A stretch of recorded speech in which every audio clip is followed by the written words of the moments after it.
Hi, I'm Dr Mya Cubitt. I'm an emergency physician and Royal Melbourne at home or hospital in the home physician. I'm here at the Royal Melbourne Emergency Department to talk about falls.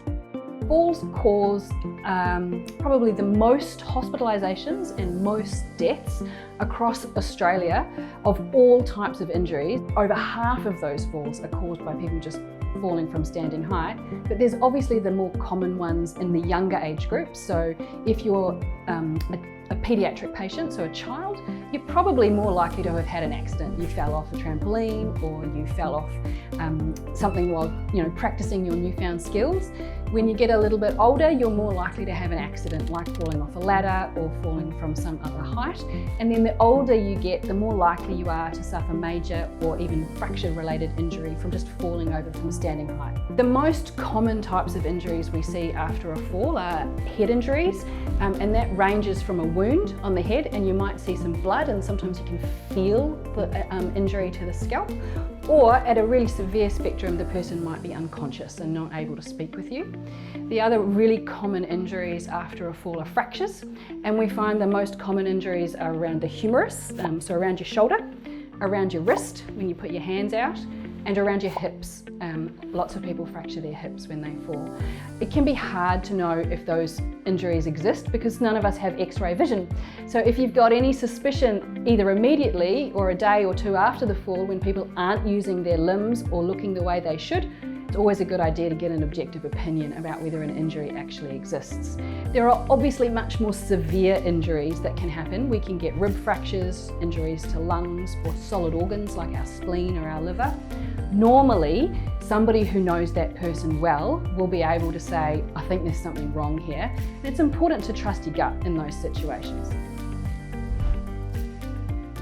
Whenever somebody comes to me after a fall, I try to think about three different things.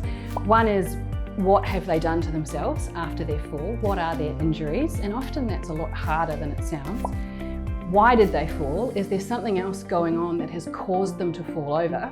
And that might be anything from just an accident that happens right through to a coexistent chronic disease that has got some exacerbation about it, to a new acute physical illness, say a stroke or a heart attack, that's then caused them to fall over and also have injury.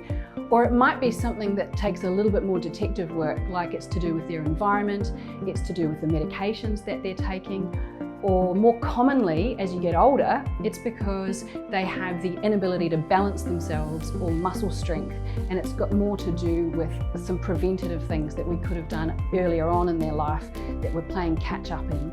We call that a blanket term, frailty. So the frailer you get, the more likely you are to fall over, and therefore the more vulnerable you are to injuries. And then the third thing we like to think about is, what can we do to stop it? Is there anything we can change to make it less likely that somebody's going to fall in the future? Hi, I'm Joe. I'm a physiotherapist here at the Royal Melbourne Hospital.